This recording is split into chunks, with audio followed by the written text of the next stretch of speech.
ICC टी20 के सबसे बड़े फाइनल मैच में इंग्लैंड ने पाकिस्तान को शिकस्त देकर दूसरी बार टी20 का फाइनल वर्ल्ड कप अपने नाम कर लिया। और शेन वाटसन का कहना था कि शहनशाह अफरीदी की शानदार बॉलिंग और इंजरी की वजह से पाकिस्तान मैच हार चुका है।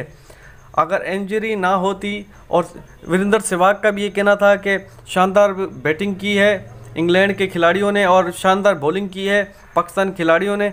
अगर आखिरी के ओवर में शहनशाह अफरीदी को इंजरी ना होती तो हो सकता है कि पाकिस्तान टी20 वर्ल्ड कप का फाइनल जीत जाता। बड़ी अहम खबर है आज की।